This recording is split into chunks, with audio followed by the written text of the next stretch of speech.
quiere reportar? Un doble homicidio. Los psicópatas, quienes carecen de conciencia, hacen lo que mejor resulte para ellos. A lo largo de los años he visto muchas cosas que se le hicieron a cadáveres. Pero nunca había oído de algo así. El Departamento de Justicia, el FBI. Era un caso en donde todos tenían que colaborar. ¿Ninguna pisada con sangre, nada como eso? No. Los psicópatas no pueden ser descritos en base a su altura, peso, edad, género o raza. Cada vez que miro a alguien, veo adentro mío destellos de yo asesinándolo. Mi nombre es Anna Siga Nicolasi. En mis 2 décadas como fiscal de homicidios de la ciudad de Nueva York, vi cómo los asesinatos afectan vidas mucho más allá de las escenas del crimen.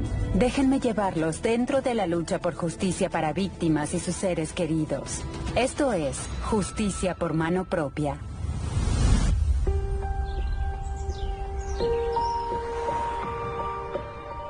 Como fiscal en Brooklyn, me topé con unos cuantos homicidios brutales y descubrí que las grandes ciudades no tienen el monopolio de la violencia. A veces, los crímenes más sorprendentes ocurren en los lugares menos probables.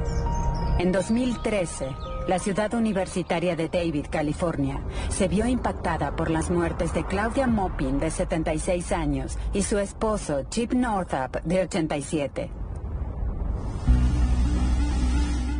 Vine al norte de California para descubrir cómo un pequeño departamento de policía resolvió uno de los crímenes más horripilantes del país y por qué una fiscal joven llamada Amanda Sambor encaró la misión de hacer justicia. ¿Qué recuerdas haber escuchado sobre este caso por primera vez? Ya había trabajado con homicidios, pero nunca con nada a este nivel. Esto fue algo muy espantoso e inesperado para ese pueblo. Davis era el tipo de lugar en donde podías sentirte cómodo dejando tu puerta o tu ventana abierta. Pero después de ese incidente, eso cambió por completo. La gente definitivamente tenía miedo. Si tuvieras que describir este caso en solo 1 o 2 oraciones, ¿qué es lo que dirías? Una pesadilla. Fue lo peor de lo peor. La escena del crimen más horrenda que haya visto. Había una completa falta de humanidad en ella. ¡Feliz cumpleaños! Claudia Maupin era una abuela que abrazaba a la vida y a la gente con el corazón y los brazos abiertos. Victoria, nunca hemos tenido el privilegio de conocer a tu madre. Por favor, descríbemela. Mi madre era la persona más amable que podías conocer. Sé que la gente dice mucho eso, pero era realmente cierto. De alguna forma, me quitaba el miedo de cualquier cosa que estuviese atravesando. Adolescentes, bebés, matrimonios. Hablaba con ella todos los días de mi vida. Me suena casi como una madre leona. Oh, lo era. Lo era. Era una protectora. Y en un momento, tu madre conoció a Chip. Mi madre conoció a Chip cuando descubrió la iglesia unitaria y se enamoró. En cuanto se vieron, todo se dio entre ellos y se generó una química instantánea. Así fue. ¿Y se casaron? Sí, lo hicieron muy pronto. Creo que al año. Sabían que eran el uno para el otro. Los dos se conocieron tarde en sus vidas, pero no demasiado tarde para enamorarse. Oliver Northup, a quien sus amigos le decían Chip, era un abogado retirado y un viudo con hijos y nietos. Ambas partes de la familia se dieron la bienvenida. Cuando tenías unos 20 años, alguien nuevo se sumó a la vida de tu abuela. Así es. Ella me había contado todo sobre él y no podía esperar para presentármelo. Yo estaba en el siguiente vuelo. ¿En serio? Viajé hasta allí y lo conocí. Él era gracioso e inteligente. Además de que le gustaba mucho la música y realmente adoraba a mi abuela. Ella estaba muy enamorada de él. Ambos tenían su bella rutina de todas las noches, la cual consistía en sentarse en su sofá a ver programas de investigaciones de homicidios mientras tomaban helado y él le Todo era masajeaba los pies. maravilloso. Era muy lindo. Háblame sobre Claudia y tu padre como pareja. Claudia era una persona muy encantadora. Fue un sueño hecho realidad que mi padre estuviera con alguien así. Todos estábamos muy contentos por él. ¿Cuán cercano era él con tus hijos?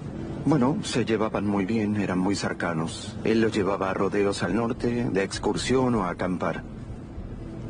El trabajo de tu padre era muy importante para él. Cuéntame el tipo de trabajo que hacía. Comenzó a trabajar como fiscal en la última década de su vida. Presentaba apelaciones para gente que la estaba pasando mal en prisión y también representaba a una joven enamorada de alguien metido con una de las pandillas principales del norte de California. Era la única parte de su vida que lo ponía en riesgo. Cuando Chip no ayudaba a prisioneros con sus apelaciones, se lo encontraba interpretando con su banda Buda Creek Crawdads.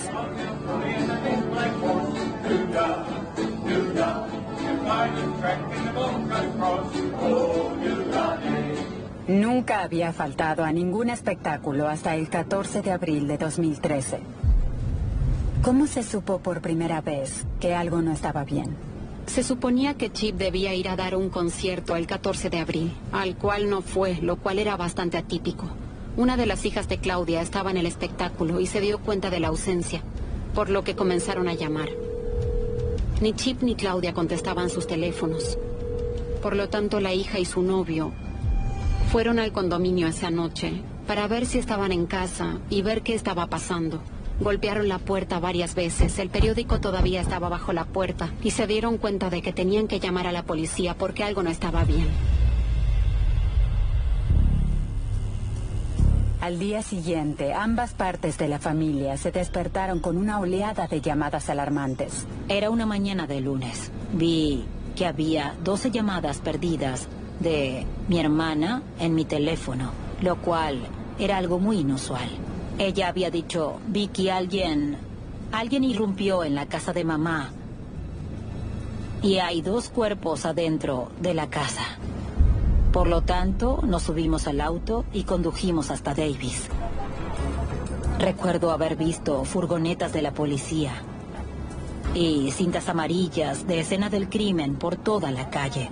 Fui hasta el oficial de policía que estaba allí y él me dijo, lo siento, no te dejaremos pasar. No decían una palabra. La gente describe esos primeros minutos y horas de manera diferente. Claro. ¿Cómo fueron para ti? Estaba llena de furia, porque no sabíamos qué había pasado. Alguien se había metido en su casa y los había asesinado. Fue confuso porque no respondían ninguna pregunta. La detective Kirit Braisnik y sus colegas ocultaban detalles sobre los homicidios por una buena razón. La escena del crimen no se parecía a nada que jamás hubieran visto. ¿Qué recuerdas de este llamado? Mi sargento me llamó y me dijo, necesito que te dirijas a este domicilio por un doble homicidio. Creí que estaba bromeando. ¿Qué te hizo reaccionar con escepticismo? Davis es un pueblo seguro en donde no ocurren muchos delitos. Un homicidio hubiera sido sorpresivo, pero el hecho de que se tratara de uno doble ya era impactante. La detective Braisnik se sumó a los primeros socorristas que ya estaban en la escena. Se trataba tan solo de la tercera investigación de homicidio de su carrera y de la quinta en Davis en más de una década. ¿Cómo estaba todo aquí afuera cuando llegaste esa noche? Había autos de policía en las calles y cintas amarillas de escena del crimen bloqueando tanto espacio como se pudiera. ¿Y cuál es la unidad? Esta. Luego te encontraste con los oficiales. Guíame por el recorrido que seguiste. Ni bien observé un poco lo que teníamos, tomé mi caja de evidencias y, como siempre, lo primero que hicimos fue filmar todo. Recopilar pruebas en la escena de un crimen es muy metódico. Comenzamos por lo más general y grabamos todo el exterior de la casa. Hagamos una toma completa para empezar. Estuvimos en el garage y recorrimos cada parte de la casa que pensábamos que podía relacionarse con estos homicidios. Esto estaba abierto. Yo quizás señalé varias cosas. ¿Subirías estas cajas aquí con sus correspondientes nombres? Había que documentar cada pequeña cosa para intentar capturar todo tal como estaba aquella noche. Nunca se sabe qué puede ser importante. ¿Cuánto tiempo estuviste procesando la escena del crimen? El procesamiento inicial fue de 17 horas. Luego de eso se encaró la zona principal de la escena del crimen. Allí iremos. Como pueden ver, la tela metálica está cortada. La ventana estaba abierta y la tela metálica cortada, por lo que había un desorden. Aquí veo una tela metálica. ¿Era una tela así? ¿Estaba más baja o más alta? Era similar a esa y estaba más o menos a la altura de mi cintura. Estaba en la parte trasera, en la sala de estar. ¿Los cortes eran irregulares? ¿Cómo los describirías? Eran en ángulo recto. Iban hacia abajo y luego en línea recta. La intención había sido claramente lastimar a estas personas. Nada más en la casa aparentaba estar fuera de lugar o haber sido alterado. La oficina.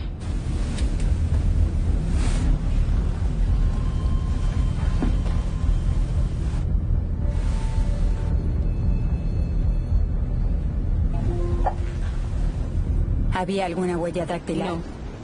¿Ninguna pisada con sangre, ni algún rastro de pies, nada? Ojalá hubiera habido algo así. No había huellas de pisadas al ingresar desde afuera, ni en la zona en donde se había abandonado la escena del crimen. Pero la horripilante escena en el dormitorio de Claudia y Chip hablaba por sí sola. ¿Qué viste en cuanto entraste?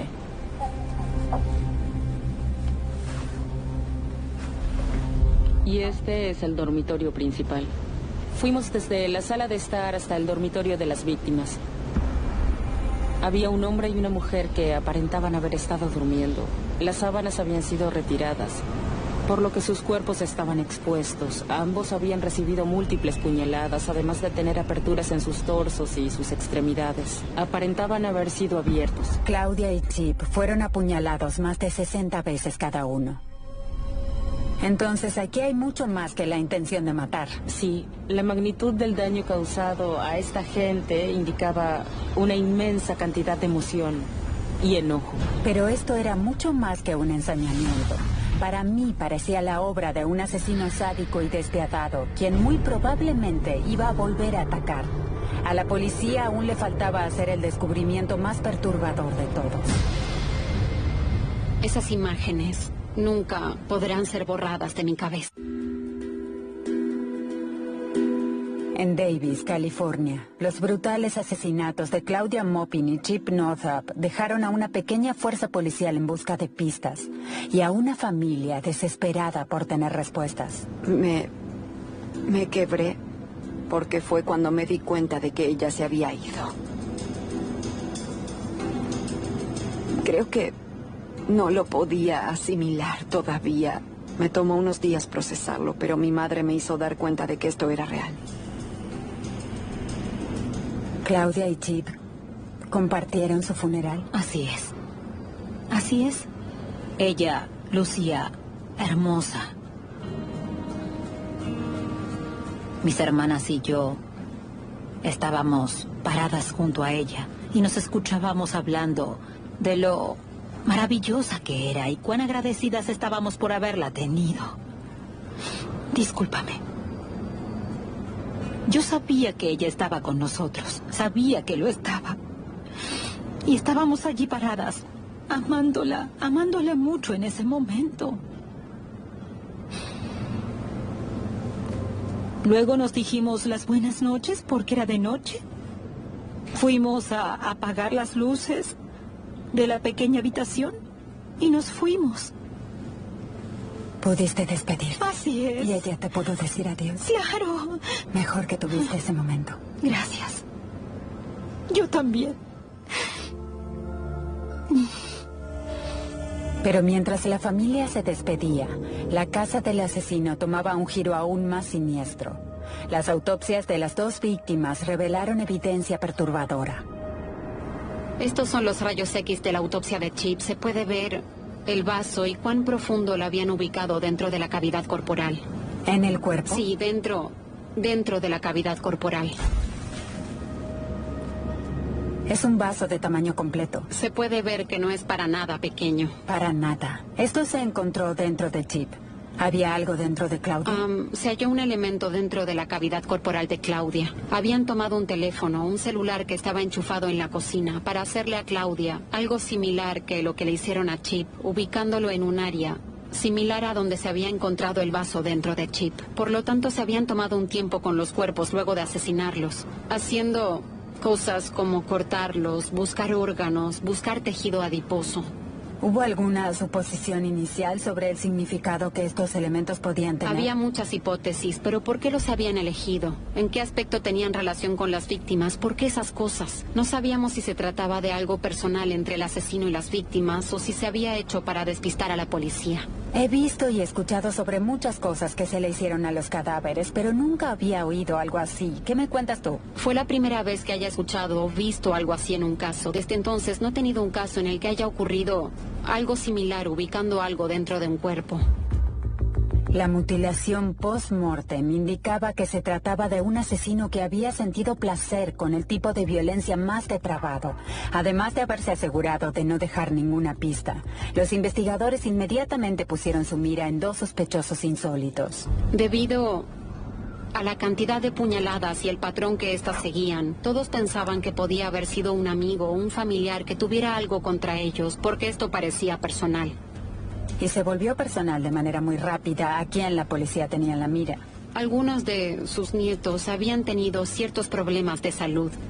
Cuando se los interrogó, había algo en ellos que le hizo pensar a la policía que podían ser sospechosos viables. Los hijos de Robert, Oliver y Tony, tenían casi 30 años y eran más que capaces de vencer a una pareja anciana. Se sabía que ambos muchachos tenían problemas de salud mental. ¿Qué te hizo considerar los sospechosos principales? Había una dependencia financiera entre Chip, Robert y los nietos. Además, ambos muchachos mostraban señales de comportamiento errático y algunos arrebatos violentos. Esto nos pareció clave. ¿Y qué me dices del arma homicida? ¿Qué tipo de arma homicida estabas buscando? Buscábamos un cuchillo de entre 4 y 6 pulgadas. Se trataba de una especie de cuchillo de caza. Encontramos cuchillos similares en la casa de Robert. Se acumulaban más de 22 cuchillos entre los 2 muchachos. Parecía impensable que los nietos de Chip hubieran desatado ese nivel de violencia. Sin embargo, todas las familias tienen sus secretos. Los policías hicieron varios registros y encontraron un dibujo realizado por uno de ellos que les preocupó, el cual mostraba a un individuo con un cuchillo ante una cama. Un individuo parado con un cuchillo ante 2 individuos en una cama. Sí. Claudia y Chip fueron apuñalados en su cama. Por lo tanto, la policía dijo, tenemos a las personas, solo tenemos que descubrir cuál de ellos fue. En casos como este, la policía habla con cada familiar cercano, por lo tanto, iba a ser normal que tus hijos y tú fueran interrogados. Sin embargo, quedó claro al poco tiempo de que aquí la policía buscaba algo más. La atención viró hacia mi hijo Oliver, parcialmente porque cuando registraron su apartamento él tenía un cajón lleno de cuchillos. Entonces ¿Era una colección de cuchillos o cuchillos de cocina? Eran cuchillos de cocina aleatorios y cuchillos plegables. Y había unos 20 distintos en un cajón. Así que creo que la policía se quedó con la impresión de que era un fanático de los cuchillos o que estaba obsesionado. ¿Y el dibujo era evidencia de que alguien en particular hubiera cometido los homicidios? Parecía un autorretrato. Mi hijo Tony... La policía reaccionó muy intensamente a él. El oficial temblaba mientras miraba el dibujo y le dijo, oh, dibujaste una imagen de los asesinatos. Yo fui fiscal, por lo que si escuchara esto desde afuera, incluyendo los cuchillos y las diferentes cosas que mencionaste, le diría a la policía que observe más de cerca. ¿Alguna vez pensaste que alguno de tus hijos pudo haber cometido los homicidios? Quizás a las 6 semanas comencé a imaginar lo peor. Hubo una noche en la que recuerdo haberme despertado a eso de las 3 a.m. y descubrí a mi hijo Tony lavando ropa en medio de la noche. Comencé a pensar, ¿eso fue la misma noche? ¿Podía haber estado lavando la ropa ensangrentada? ¿Era posible que la evidencia estuviera justo enfrente de mí y no quisiera admitir que sabía quién había matado a mi padre y era mi hijo? ¿Pero eran los propios nietos de Chip realmente capaces de alcanzar ese tipo de rabia? Y había algo más que molestaba a los detectives, y era que, a pesar de la brutalidad del ataque, el asesino no había dejado prácticamente ninguna evidencia física en la escena, ni huellas dactilares, ni sangre, ni ADN. ¿Cómo se relacionaba este tipo de investigación con lo que la policía estaba acostumbrada a lidiar? Era un tipo de asesino con el cual nunca se había lidiado. Se trataba de un asesino frío y meticuloso, además de ser muy probablemente un psicópata. Hacía falta un nuevo enfoque para este nuevo perfil. Enseguida se recurrió a gente de diferentes agencias, incluyendo el Departamento de Justicia, el FBI e investigaciones del fiscal de distrito. Todos tenían que colaborar. Sí, absolutamente. El Departamento de Policía de Davis contactó a la Unidad de Análisis de la Conducta del FBI liderada por Chris Campion. Durante los últimos 25 años ha trabajado en los crímenes más violentos del país. La policía de Davis buscaba inicialmente a gente muy cercana a Chip y a Claudia. Sí, como tenía que hacerlo. ¿Por qué? Los dos hijos de Robert habían experimentado algunos problemas de salud mental en su vida. La gente no entiende que las personas que sufren enfermedades mentales son capaces de cometer un delito como lo somos tú o yo. Pueden tener la misma vida que absolutamente. nosotros. Y probablemente corren más riesgo de ser víctimas de un delito violento que perpetradores. Sin embargo, había una teoría que teníamos que descartar. Si uno de los hijos había experimentado un episodio psicótico extremo, una ruptura esquizofrénica de la realidad, teniendo una alucinación de que su abuelo y Claudia estaban atrapados en un cuerpo o algo así, él podía haberlos apuñalado bajo este delirio. Ahora entra en juego la diferencia entre la psicosis y ser un auténtico psicópata. Describe la diferencia entre ambas cosas en términos sencillos. Alguien es psicótico cuando sufre una ruptura de la realidad. Una forma extrema es la esquizofrenia, en la cual escuchas voces que te hablan, ves cosas.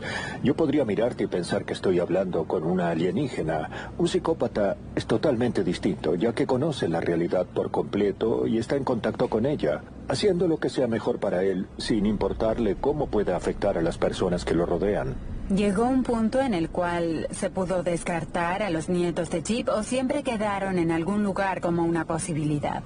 Fueron descartados cuando supimos su nivel de esquizofrenia, el cual no estaba ni remotamente cerca de lo que pudiera explicar ese nivel de sangre y violencia. Ante un caso de homicidio como este, ¿hay ciertas características que puedas establecer sobre el tipo de persona que cometería un crimen como este? Si hubiera tenido que hacer un perfil, hubiese dicho que se trataba de un extraño, alguien que había pasado cerca y tenía una compulsión profunda y siniestra para hacer algo así. Chip y Claudia eran una pareja anciana, por lo que probablemente se trataba de un hombre blanco, ya que cruzar barreras raciales era muy poco común. Pensábamos que la persona que buscábamos podía haber tenido algunos arrestos por robo y que podía tratarse de un fisgón o algo así cuando iba recorriendo los lugares de la zona.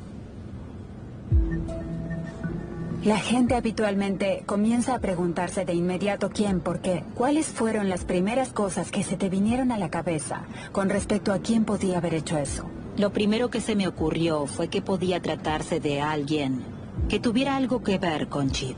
¿A qué te refieres? Pensaba que podía tener que ver con alguno de los casos que él procesaba o alguno de los delincuentes que no podía liberar o algo así.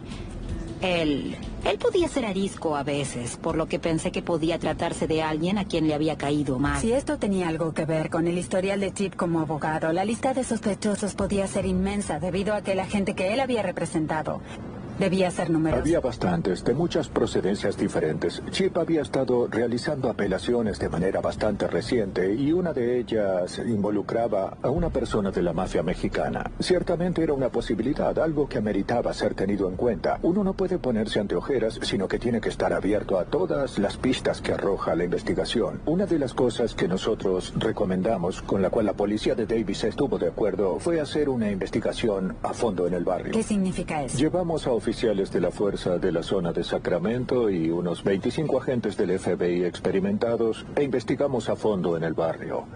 Fuimos a todas las casas y no solo supimos quién vivía en cada una, sino que también quisimos descubrir quién se quedaba en ellas de manera regular. ¿Surgió algo interesante de eso? Sí, uno de los vecinos se dirigió a nosotros y nos dijo, «Hey, no es por nada, pero había un tipo que vivía 2 casas abajo y no sé su nombre ni nada sobre él, pero se mudó poco después de los asesinatos de Chip y Claudia. Por lo tanto, le pedimos que hiciera un poco de seguimiento y nos dijo, había unos adolescentes que vivían allí e iban de visita intermitentemente, pero ya se fueron todos». La nueva pista sonó prometedora y ameritó una mayor investigación. Había que descubrir quién había vivido. Sí, había que descubrirlo para intentar localizarlo. ¿Y ¿Pudiste descubrirlo? Estábamos por hacerlo cuando recibimos la llamada. Emergencias policiales de Davis. ¿Puedo mantenerme anónimo? ¿Qué quiere reportar? Un doble homicidio que ocurrió en abril. ¿Quiere reportarlo o tiene información sobre él? Tengo información sobre él.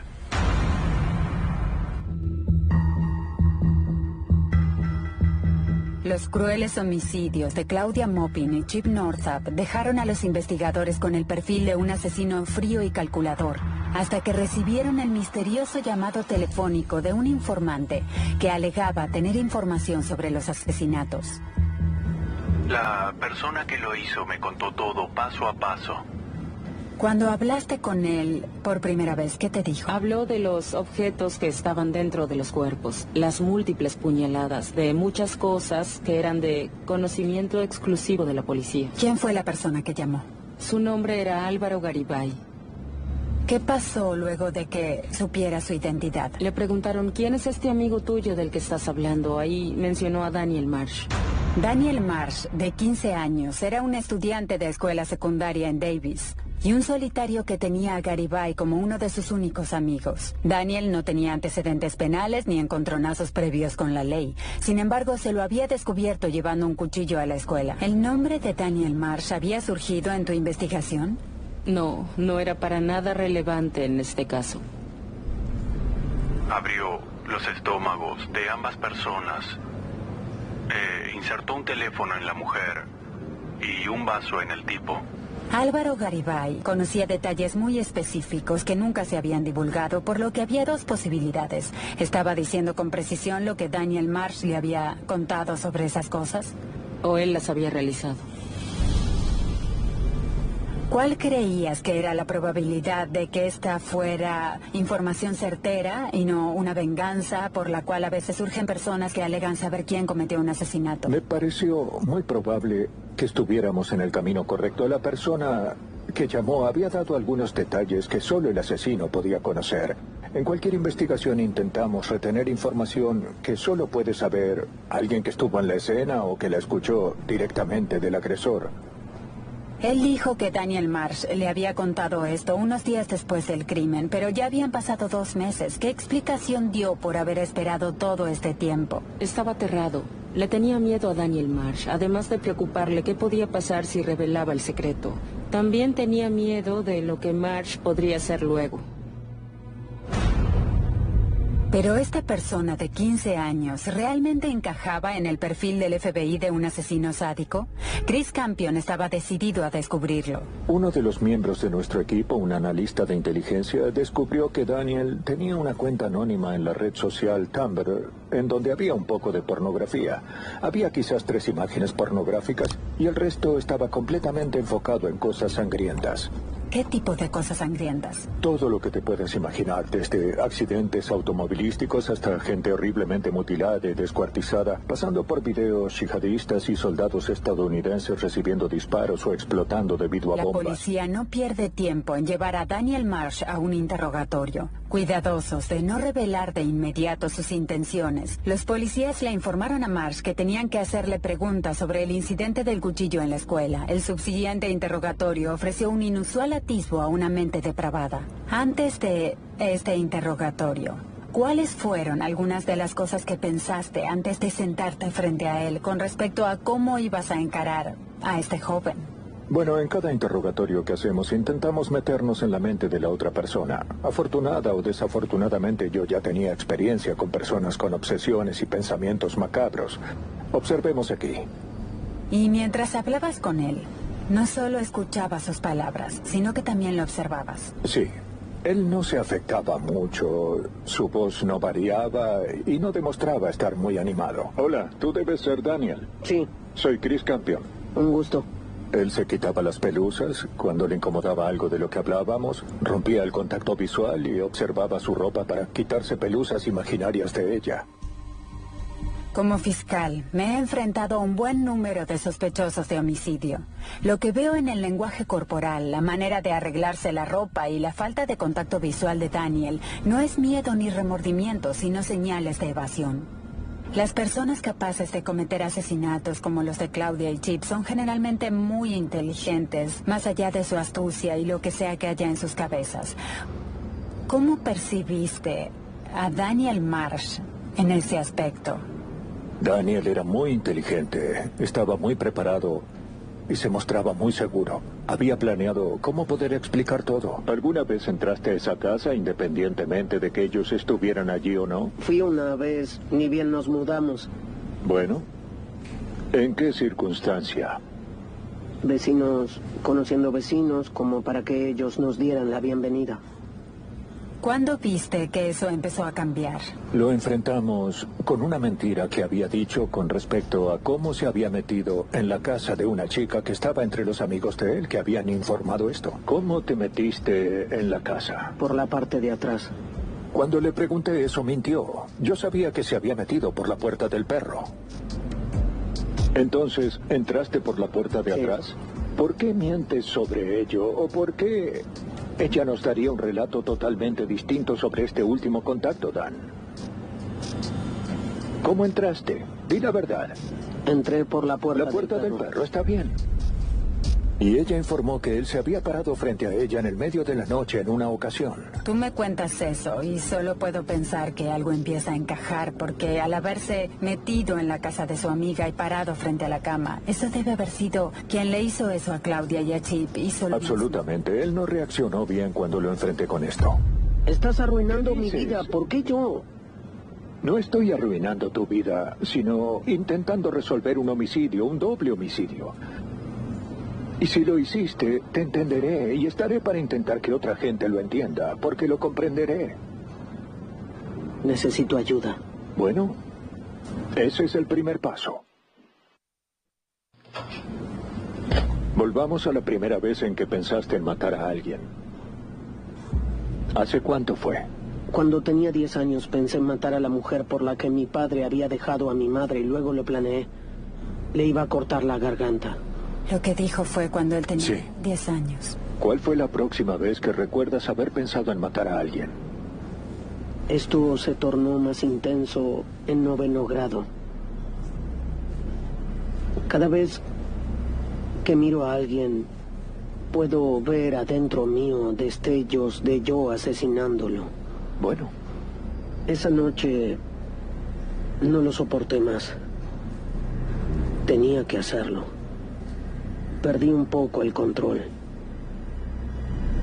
Entonces salí a la calle y deambulé un rato buscando a quién. Quería determinar a qué casa ir pensando en quién podía ser una buena víctima. ¿Cómo se sintió Dan? Fue algo genial. Sentí felicidad y pura adrenalina. La dopamina me viajaba por todo el cuerpo. Fue la sensación más emocionante y disfrutable que jamás haya sentido.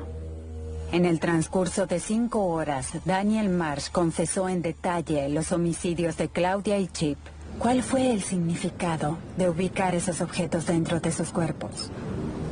Bueno, se lo pregunté y Daniel contestó que solo quería confundirnos, distraernos. Y lo logró. Lo logró por un tiempo. Mencionaste que tienes pensamientos de matar a prácticamente todas las personas que conoces, además de imaginarte el método. Sí. ¿Cómo me matarías? Te estrangularía con tu corbata. ¿Sí? Golpearía tu rostro contra el espejo y utilizaría el vidrio para cortarte las arterias. Te arrancaría los ojos y aplastaría tu cara contra la pared. Contestó las preguntas con diversos métodos. ¿Cómo encaja eso en el cerebro del tipo de persona capaz de cometer ese tipo de delitos? Es un psicópata. Sabe exactamente lo que hace. Mientras el agente Campion interrogaba a Marsh, los investigadores registraron la casa de su madre, en donde encontraron muchas pruebas incriminatorias, incluyendo ropa ensangrentada, cinta utilizada para cubrir huellas de sus zapatos y un cuchillo de caza. Sin embargo, aún quedaba una pregunta. ¿Por qué había puesto su mira en Claudia y Chip? Cuando interrogaste a Daniel Marsh, Una de las muchas preguntas contestadas se remontaba a la investigación hecha yendo casa por casa. ¿Qué descubriste al hablar con él? Daniel nos contó que su padre se había mudado 2 casas abajo de Chip y Claudia y que eso ocurrió poco después de los homicidios. Entonces el vecino que se mudó poco después de los asesinatos fue el padre de Daniel Marsh. Su padre sí. Claudia y Chip eran simplemente objetivos, víctimas fáciles para él. Daniel admitió haber estado en su casa efectivamente antes de los homicidios. ¿Por qué él estuvo en su casa? Eran vecinos amigables. Daniel y su padre eran nuevos en el barrio y Chip y Claudia habían hablado con este último. Entonces Daniel y su padre fueron a la casa. Daniel Marsh fue arrestado el 17 de junio de 2013, acusado de 2 cargos de homicidio calificado. Para Robert Northup, esta noticia borró a su familia de la lista de sospechosos. ¿Qué me cuentas de tus hijos? Ambos quedaron totalmente libres de sospecha. ¿Qué significó la noticia para ellos? Estaban muy... No quiero decir que estaban contentos, pero sí aliviados. Nada de lo que ese chico había hecho tenía sentido para él. En verdad, no lo podía creer. Con el verdadero asesino arrestado, les quedaba a los fiscales el trabajo de llegar a una condena. Debido a la depravación de sus crímenes y sus continuos pensamientos homicidas, los fiscales decidieron juzgar a Daniel Marsh cuando fuera adulto. Amanda, cuando fuiste a juzgar a Daniel Marsh por estos 2 asesinatos, ¿qué pensaste ante todo? ¿Cuáles creían que iban a ser los mayores desafíos que tenías que encarar? Realmente quería que el jurado entendiera que una persona de 15 años es capaz de un delito tan atroz y que no estaba loco cuando lo cometió, sino que había sido algo metódico, planeado y muy bien meditado. Entre tus pruebas principales estaban las propias palabras de Daniel Marsh, las cuales quedaron registradas en una cinta de video que le mostraste al jurado. Podían ver su conducta mientras hablaba. Dime, ¿qué percibiste del jurado mientras veían a Daniel Marsh relatar lo que había hecho con tanto detalle macabro? Al observar su rostro y sus reacciones, se percibía su falta de emoción. No había emoción, llanto ni remordimiento. Ninguna expresión facial en absoluto. Creo que toda la habitación se tornó más sombría. A pesar de su confesión, el caso no era sencillo. Durante el juicio, no solo tenías que demostrar que él había cometido los homicidios, lo cual era obvio, sino que también, conforme al derecho de California, tenías que desacreditar que hubiera estado demente al momento de cometer los actos. Claro. La defensa culpó las acciones de Marsh a medicamentos que se le habían dado para tratar la depresión. La defensa intentó refutar la evidencia alegando la inimputabilidad en relación con el Zoloft. ¿Qué dijeron sobre la medicación al momento de declararlo culpable o no? Inicialmente dijeron que él estaba tan fuera de sí que no tuvo la intención de cometer los asesinatos, que el Zoloft lo hacía incapaz de distinguir entre el bien y el mal, pero cuando se lo observaba hablar, él recordaba cada detalle y describía olores, sonidos, acciones y su proceso de pensamiento. Todo había sido No estaba en un estado somnoliento ni de no recordar. No se podía alegar eso con esos detalles. Exacto. Tenía todo registrado. Recordaba cada detalle con mucha facilidad. Cualquiera que escuchara esto diría, por supuesto que había algo mal en él para cometer esos asesinatos. ¿Eso no lo hace automáticamente demente? Nosotras sabemos que así no funciona la ley. ¿Qué te dijeron los expertos sobre su estado mental o cualquier problema de salud mental que hubiera podido tener, contribuyendo a que cometiera esos homicidios? Lo interrogaron 2 psicoterapeutas designados por el tribunal y... cuando se alegaba la inimputabilidad por demencia, el tribunal recurría a ellos. No fueron personas contratadas por la oficina ni a quienes nosotros le hayamos pagado. Y aún así establecieron que era un psicópata, como no había muchos en el mundo. Dijeron que era un sádico y un verdadero psicópata. ¿Pero lo creería un jurado? Un veredicto culpable implicaba una pena máxima de cadena perpetua, pero si era declarado demente, iba a ser enviado a un instituto de salud mental, en donde, si lo declaraban cuerdo, iba a poder quedar libre en cuestión de tan solo días. ¿Cuál fue el veredicto del jurado? Fue culpable de todos los cargos, homicidio calificado con uso de arma y tortura, además de múltiples agravantes con circunstancias especiales. ¿Cuál fue la condena? La máxima, de 52 años a cadena perpetua.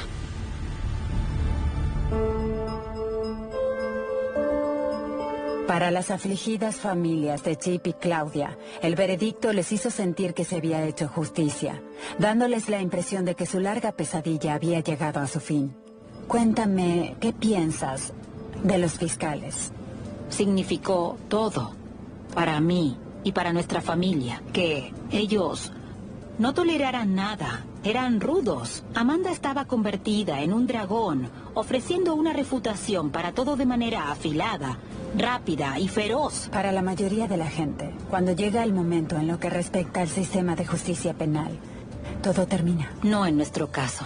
4 años después del veredicto culpable, California propuso una ley que amenaza con revocar la condena de Marsh. La aprobación del proyecto de ley del Senado 1391 implica que ningún menor de edad, independientemente de las circunstancias, pueda ser juzgado de adulto. En otras palabras, Daniel Marsh, quien cometió los homicidios poco antes de cumplir 16 años, puede solicitarle al tribunal ser liberado de prisión en cuanto cumpla 25 años. Para las familias de Chip y Claudia, la lucha por la justicia no se terminó. Sentí una gran responsabilidad, porque ya no se trataba de sus muertes, sino también de nuestra seguridad. Cuando recibí el llamado de Amanda, se encendió un fuego adentro mío y luego dije, iniciemos una petición, vayamos a la capital. Tenemos que decirle al gobernador que por favor detenga este proyecto de ley. No todos pueden cambiar, ni son capaces de rehabilitarse, sin importar su edad. A pesar de los esfuerzos de la familia, el proyecto de ley 1391 fue aprobado. Ahora mismo estamos luchando contra la ley 1391. No estoy de acuerdo con que un menor deba ser juzgado como adulto, pero este no es el caso. Yo soy la Simplemente primera en no lo decir es. que se les debería dar otra chance. Claro, creo que hay un grupo muy selecto de adolescentes que pertenecen al sistema judicial adulto. Es un porcentaje muy ínfimo, pero quienes deben estar ahí realmente deben estarlo. Daniel Marsh es una de esas personas. Si él sale, volverá a matar. Hay dichos entre las familias de víctimas de homicidios, entre fiscales, entre las familias de niños asesinados, como el de no notoriedad. Esto significa no darle notoriedad a los culpables, pero siempre recordar a las víctimas. Quiero terminar hablando contigo sobre tu abuela, Claudia. Ella era la luz de nuestro mundo. Vivió una vida que queremos honrar. Ella se lo merece. Y Chip también. A veces voy manejando y recuerdo que siempre la llevaba en auto a cualquier lugar, pero todavía hoy sigo queriendo alcanzar su mano mientras voy conduciendo. ¿Qué hace que eso sea tan automático? Es algo que me dan ganas de hacer. Es significativo para mí cuando voy en el auto porque se fue. Y me gusta conectarme con ella, por lo que estiro mi mano para sentirla. Ella sabía ocupar un espacio en tu vida, haciéndote sentir que eras la única persona en el mundo que importaba. Por lo tanto, cuando digo que era mi mundo, lo digo en serio.